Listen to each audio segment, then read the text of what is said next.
Bonsoir et bienvenue à Partage et prière du mercredi soir. Si vous voulez, ce soir, on va faire quelque chose un peu différent. On va faire un message illustré. Et pour ça, je veux vous inviter à voyager avec moi dans le désert du Negev, au parc Timna en Israël, pour qu'on découvre plus d'aspects par rapport au tabernacle et qu'on en tire des leçons pour notre vie spirituelle. D'ailleurs, le titre du message ce soir, c'est « Comment approcher un Dieu saint ». Une question qu'on veut demander ce soir, c'est pourquoi est-ce que Dieu a commandé à Moïse de bâtir le tabernacle tel qu'il lui a montré dans un... C'est comme s'il lui a donné le plan d'architecture complet, détaillé, un blueprint comme ça. Et puis, je voudrais répondre à cette question avec un texte, Exode 25, verset 8. « Ils me feront un sanctuaire et j'habiterai au milieu d'eux. » Dieu a dit. Un autre texte, Exode 29, 43. « Je me rencontrerai là avec les enfants d'Israël et ce lieu sera sanctifié par ma gloire. » Et vraiment, c'est bon de réaliser pour nous ce soir, le peuple de Dieu, que c'était depuis le début de l'histoire de l'humanité le désir de Dieu de demeurer au milieu de son peuple. Mais c'est aussi le désir que Dieu a de nous le faire comprendre. Ce n'est pas juste de le savoir, mais qu'on le comprenne, que Dieu veut absolument vivre avec nous dans notre vie quotidienne, au milieu de nous. Un autre texte, Lévitique 26, verset 11, c'est vraiment encourageant pour nous. « Je placerai ma demeure au milieu de vous, et mon cœur ne vous rejettera pas. Je marcherai au milieu de vous, je serai votre Dieu, et vous serez mon peuple. » Wow! Ça, c'est intéressant pour nous, et c'est très encourageant. Dieu veut mettre sa tente, c'est-à-dire ici, je placerai ma demeure, mais c'est vraiment comme une tente de berger, le mot utilisé. Je vais planter ma tente au milieu de vous, et je vais marcher au milieu de vous. C'est bon, ça. Une deuxième question pour nous, les chrétiens. Pourquoi nous, les chrétiens, devrions-nous nous soucier d'un temple qui a existé dans le temps de l'Ancien Testament? Et pour répondre, je vais vous donner un texte Hébreux, chapitre 8, verset 5. Les Lévites, ou les prêtres, ils célébrèrent un culte qui n'est que la copie et l'ombre des réalités célestes. Donc, on peut voir ici que le tabernacle est un type terrestre d'une réalité céleste. Donc, ça va avoir une leçon spirituelle, un impact spirituel pour notre vie. L'Ancien Testament révèle Jésus-Christ à travers plusieurs types qu'on appelle des ombres. C'est comme une sorte de préfiguration. On préfigure avant que des événements soient arrivés ou que même des concepts soient compréhensibles. On les préfigure pour préparer que quand ces choses vont arriver, on va les reconnaître. Hébreux 10 dit « La loi possède une ombre des biens à venir » et non l'exacte représentation de la réalité. Donc, ça parle de choses à venir, ce sont des ombrages de ces choses-là. Et cette copie qu'on voit, cette copie terrestre, est une préfiguration qui ressemble au céleste. Et en même temps, je dirais que la leçon la plus importante ici, c'est que ça nous prépare, ou ça prépare le peuple de Dieu à comprendre une autre réalité céleste qui est plus importante et qui est à venir. On appelle ça la typologie, l'étude de symboles, si vous voulez, dans la Bible. Et puis, on voit que c'est Dieu qui a donné à Moïse le plan d'architecte très détaillé. Et ça, là, le tabernacle, pourquoi? Moi, j'aime beaucoup regarder au tabernacle parce que j'y vois le symbolisme qui nous prépare le mieux à comprendre l'œuvre de Jésus-Christ, son sacrifice pour le pardon de nos péchés et notre salut. Et aussi, dans Hébreux, chapitre 9, on a beaucoup à apprendre. Ça nous montre comment nous approcher d'un Dieu saint, un Dieu qui est séparé des pécheurs, mais qui veut vivre au milieu de nous. Il y a plus de 50 chapitres dans la Bible qui traitent le sujet du tabernacle, donc ça devrait être très important pour nous. Allons faire une vue d'ensemble et on trouve la description du matériel du tabernacle de Exode chapitre 25 à 27. Et pour le parvis, on dit qu'il dressa le parvis autour du tabernacle et de l'autel. Le parvis, c'est la cour intérieure, si vous voulez, à l'intérieur de l'enceinte du peuple. 25 mètres de largeur, 50 mètres de longueur. Et tous les sacrifices se déroulaient dans cet espace ici. Le peuple pouvait y entrer pour participer au sacrifice. Il y avait beaucoup d'activités. Un autre point ici, c'est la clôture. Tout autour, il y a une clôture qui sépare le peuple du sanctuaire intérieur. Et la hauteur de cette clôture-là empêche les gens de voir. Et c'est une image un peu, on peut dire, de la sainteté de Dieu qui est séparée de l'impureté, de ce qui est souillé. Le profane et le sacré qui est séparé ici par un mur. Mais en même temps, on voit qu'il y a une porte. Et cette porte-là nous indique qu'il y a seulement une porte pour y entrer. Cette porte-là, elle est bien gardée et il n'y a rien de souillé qui va être permis d'entrer, comme par exemple un âne ne serait pas permis d'entrer. Seulement certains animaux pouvaient être offerts en sacrifice. Et dans la cour extérieure, quand on arrive par la porte, et la première chose qu'on va rencontrer, c'est l'autel des sacrifices ou l'autel des holocaustes. Et cet autel-là, elle est bâtie en bois, mais recouvert de bronze. Et le bronze représente le jugement. Et ça, c'est un type d'expiation que Jésus a accompli pour nos péchés et nous permettre d'entrer dans la présence de Dieu. Je lis Hébreux 10, verset 19. « Ainsi donc, frères et sœurs, nous avons l'assurance d'un libre accès dans le lieu très saint par le sang de Jésus. » Accès que Jésus a inauguré pour nous comme un chemin nouveau et vivant à travers du rideau, c'est-à-dire de sa chair ou de son corps humain.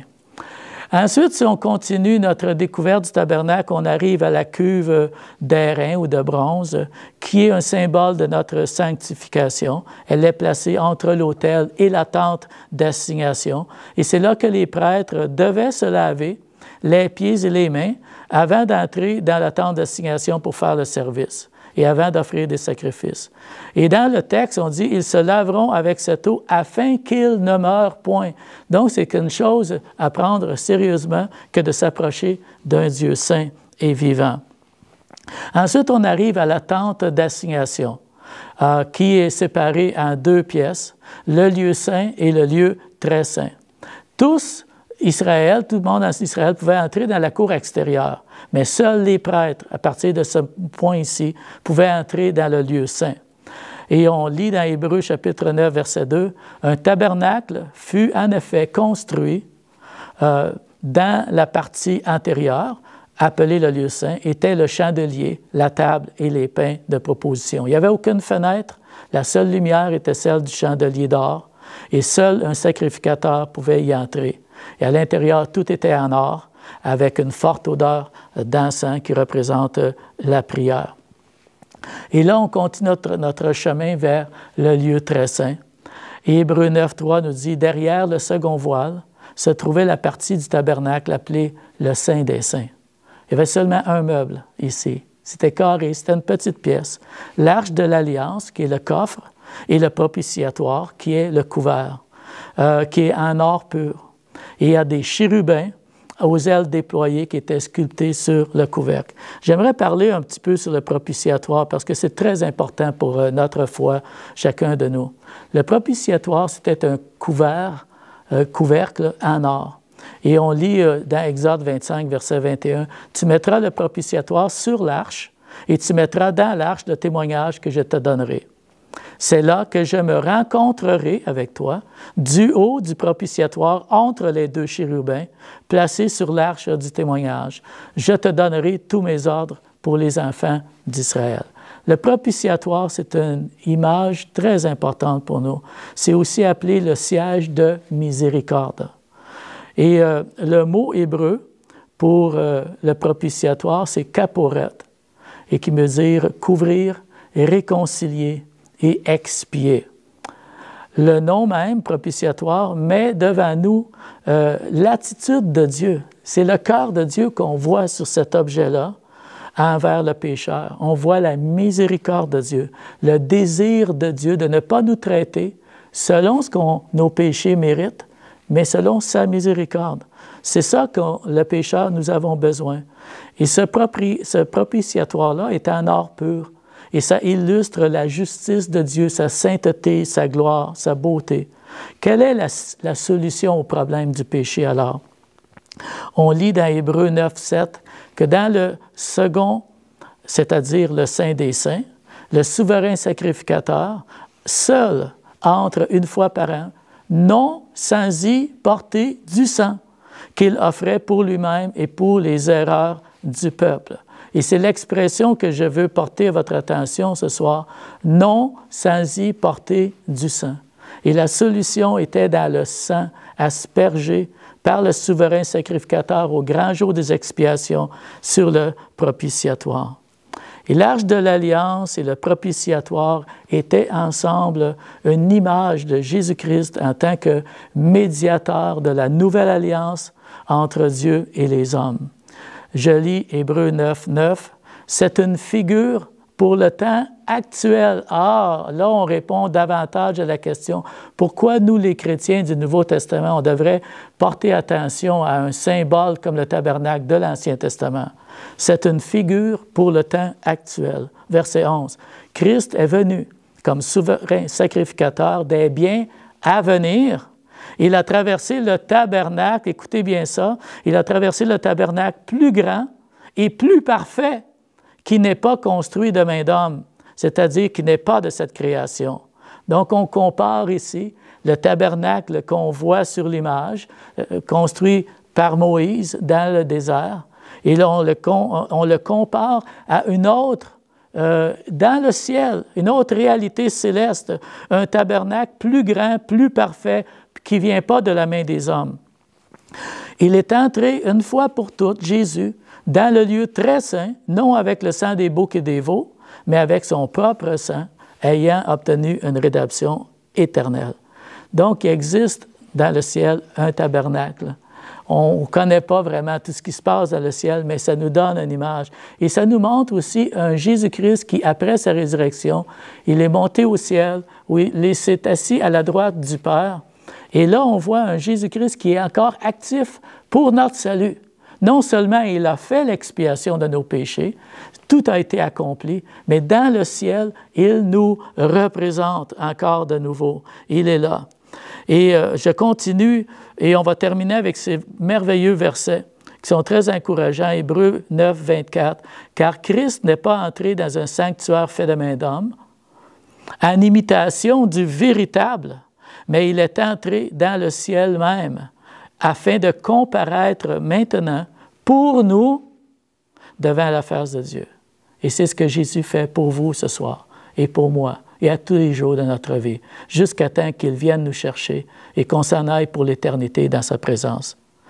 Et je termine ici, « Et comme il est réservé aux hommes de mourir, parce que c'est la part de notre mortalité, une seule fois, après quoi vient le jugement. » Verset 28, « De même, Christ, qui s'est offert une seule fois pour porter les péchés de plusieurs, apparaîtra sans péché une seconde fois à ceux qui l'attendent pour leur salut. » Donc, quand on quitte l'Ancien Testament et qu'on arrive dans le Nouveau Testament, nous apprenons l'application que tous les croyants maintenant, on peut avoir l'audace d'entrer dans les lieux saints par le sang de Jésus.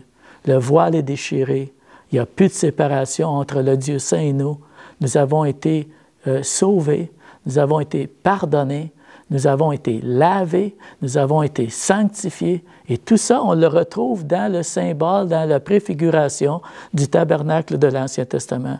Il y a beaucoup d'autres types qu'on pourrait étudier de l'Ancien Testament. Vous savez, souvent quand on arrive dans ces Genèse, on aime ça, il y a de l'action. On arrive au début de l'Exode, on voit la délivrance d'Israël, il y a de l'action. Et là, quand on arrive vers le chapitre 24 de Exode et le livre de Lévitique, une partie des nombres, oh, là, ça devient un peu non intéressant. Les détails, les descriptions qui ne finissent plus. Et là, on se détourne, on pense que ce n'est pas important. Mais en fait, c'est riche de symboles, de types, de préfigurations de notre grand salut.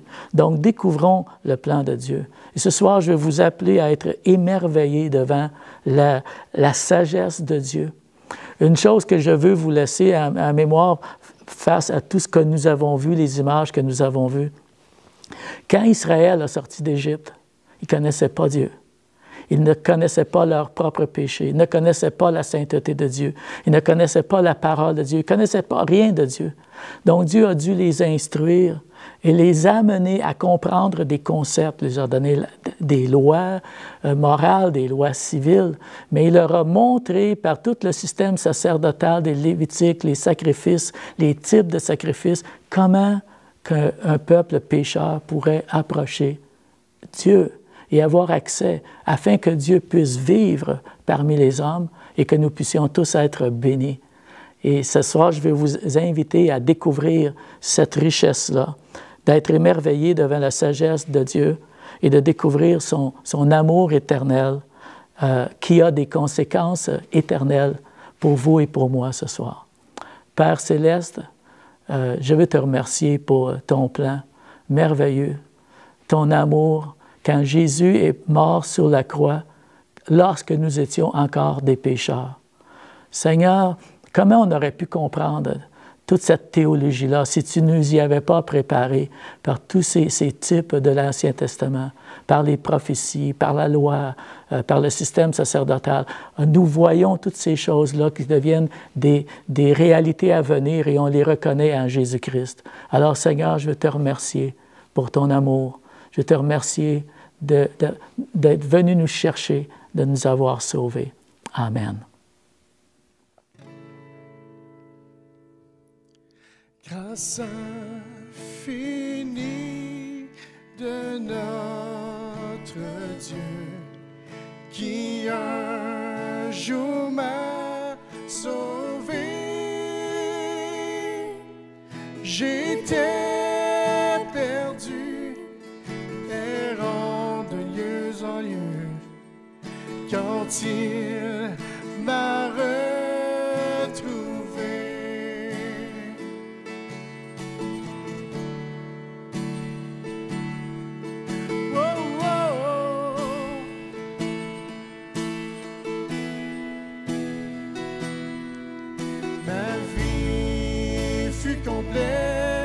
Complètement changé au moment où j'ai cru. Depuis ce jour, de tous les dangers, sa grâce m'a secouru.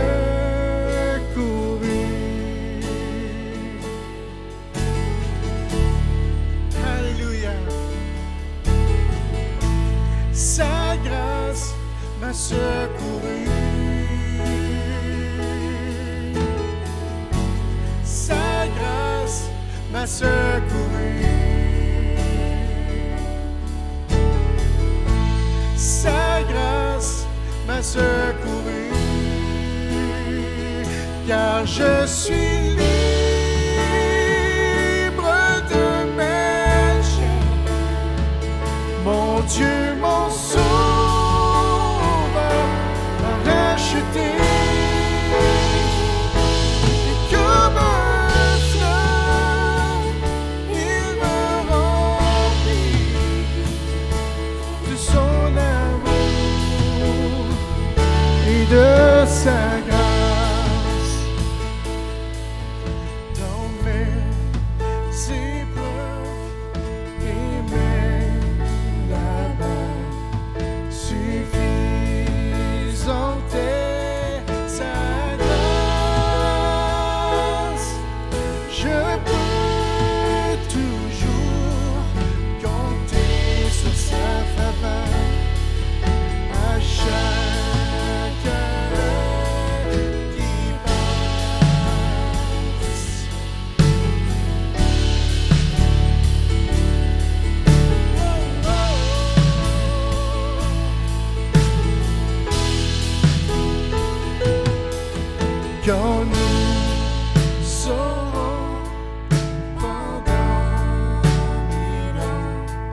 C'est